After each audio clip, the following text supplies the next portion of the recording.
Hello दोस्तों, कैसे हो? आपका स्वागत है तिरपान स्टडी सेंटर में। आज जो हम करने जा रहे हैं सोशोलॉजी का टॉपिक। आज जो सोशोलॉजी के टॉपिक करेंगे वो कई मायने में बहुत इंपॉर्टेंट है। तो चलिए देखते हैं हमारा आज टॉपिक क्या है।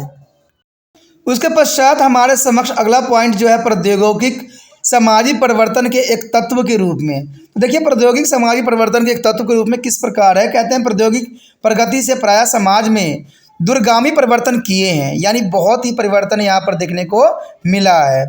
मानव समाजों में परिवर्तन और विकास के जो है प्रौद्योगिक में विकास और बदलाव के कारण के रूप में देखा जा सकता है। यानी ये प्रौद्योगिक विकास जो है कई तरह से जो है बदल गया है, जो कि इसका एक अपना ही विशेष स्थान रखता है।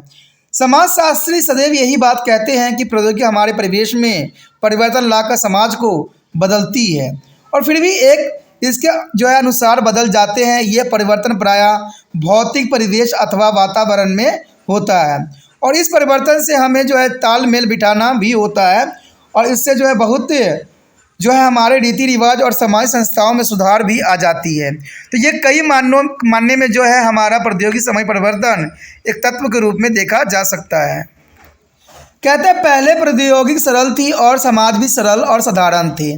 परंपरागत समाज शारीरिक श्रम से जाना पहचाना जाता था, और परिवार उत्पादन की एक इकाई थी। उत्पादन मानव और पशु शक्ति पर आधारित था, और वह जो है पारिवारिक उपभोग के लिए होता था। तब न तो आर्थिक लेन देन में लाभ का उद्देश्य प्रमुख होता था, और न ही जो कुछ भी पैदा होता था वह बाजार में लाया जाता था। 9वीं सदी के मध्य के बाद जो है औद्योगिक क्रांति और जो है औद्योगिकीकरण ने एक सुनिश्चित स्वरूप धारण किया है। प्रौद्योगिकी के दृष्टिकोण से उत्पादन संगठन में कुछ खास बातें विकसित की गई है, और इस प्रणाली में परिवेश अथवा वातावरण द्वारा नियंत्रित एवं प्रभावित भी किया गया है। देखा जाए तो विभेदीकरण, श्रम के पेचीदा विभाजन और गहन उत्पादन और उत्पादन की एक यांत्रिक प्रणाली पर आधारित होना आरंभ हो गई है। बड़ी बड़ी कंपनियां और निगम अस्तित्व में आए हैं, जिनमें से कुछ ने कालांतर में बहुराष्ट्रीय स्वरूप ग्रहण कर लिया है। औद्योगिक समाज अधिक पेचीदा और पूर्ववर्ती सरल समाजों से बहुत ही अलग तरह के हैं। तो इसमें कोई दो धारा नहीं है, कोई अलग बात नहीं है। कहते हैं विभेदीकरण, श्रम के पेचीदे विभाजन और गहन उत्पादन की जो है यांत्रिक प्रणाली पर आधारित होना कई मायने में जो है बहुत चीज़ों को बदल के रख दिया है। अब इन समाजों में क्या बदलाव हुई देखिए। कहते हैं सरल समाजों में या सोसाइटी के श्रम के आदर्श की अपेक्षा पूंजी की महत्ता अब हो गई है। कहते हैं आज व्यक्तियों का कोई महत्व नहीं है, जो अधिक कमाता है उसका ही बोलबाला होता है, और साधारण व्यक्ति को कोई पूछने भी नहीं जाता है। परिवार के जो स्थान पर जो उत्पादन इकाई के रूप में जो है फैक्ट्रियाँ उठ खड़ी हुई है, यानी जहाँ पर व्यक्ति अपने हाथों से कार्य किया करता था, आज जो है बड़े बड़े फैक्ट्रियों ने उसकी जगह पर ले लिया है, और कई लोगों के जो है हाथ को भी काट दिया है। कहते हैं अगर मानव और पशु शक्ति के द्वारा उत्पादित ऊर्जा के बजाय भाप, बिजली तथा अणु शक्ति का जो है प्रयोग होने लगा है। देखिए, इसमें कोई दो राय नहीं है। पहले जो है होता था मानव पशु शक्ति का इस्तेमाल करता था, प्रयोग करता था, जिसकी वजह से पशुओं को भी काम मिल जाता था, और उनके भी संरक्षण करने के लिए लोग प्रयत्नशील होते थे। लेकिन आज पशु शक्तियों को जो है इन्होंने बिल्कुल नकार दिया है, और इसके जगह पर जो है आज बिजली, भाप इंजन, अणु शक्ति ने ले लिया है, जिसकी वजह से ये पशु जो है आज रोडों पे भटक रहे हैं, और ये जो है एक्सीडेंट के शिकार होते चले जा रहे हैं।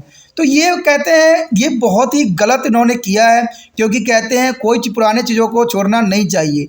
लेकिन एक विश्वास यहाँ पर ये भी आता है कि पशु शक्ति को उन्होंने छोड़ तो दिया है, लेकिन आने वाला समय में इसी पशु शक्ति का फिर से जो है उनको उपयोग करना पड़ेगा, क्योंकि कहते हैं आज बहुत सी चीज़ें जो हैं अपने ख़त्म होने के कगार पे आ चुके हैं। तो ये बहुत ही बड़ा प्राकृतिक के लिए भी एक सबब होगा, और मानव के लिए बहुत बड़ा जो है दुर्घटना का विषय बनेगा, क्योंकि इससे क्या होगा, मानव के अस्तित्व भी खतरे में पड़ेगा। कहते हैं मानव और पशु श्रम के स्थान पर मशीनों का प्रयोग होने लगा है, जिसके वजह से आज जो है पशुधन का उपयोग ही खत्म हो गया है, और कई पशु तो जो होते थे जो उपयोगी सिद्ध होते थे आज जो है रोडों पे घूम रहे हैं। तो क्यों? इसका कारण यही है कि उससे जब मशीन का प्रयोग होने लगा है। उत्पादन का लक्ष्य केवल परिवार का उपभोग ही नहीं रहा है, वह बाजार में विनिमय तथा लाभ बनाया गया है। यानी कि देखा जाए उत्पादन का लक्ष्य केवल परिवार का उपभोग ही नहीं रहता है, इनका सबसे बड़ा उद्देश्य जो होता है वो बाज़ारों में इनको बेचना और इससे उनको लाभ मिल सके। तो ये क्या करते हैं, बड़े बड़े देशों के व्यापारों में, बाज़ारों में जो है अपना सामान लेके जाते हैं और वहाँ पर ये सामानें बेचते हैं, और जिसकी वजह से भारत में जो है इन चीज़ों की महंगाई जो है कमर तोड़ देती है।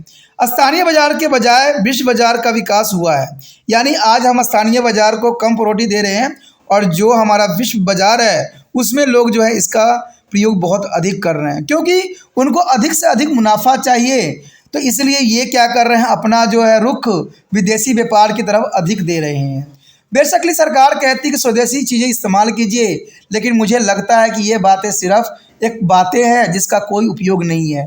हमने हर जगह मेड इन इंडिया तो लिख दिया है, लेकिन मेड इन इंडिया नहीं हो रही है, सिर्फ यहाँ असेंबल हो रही है।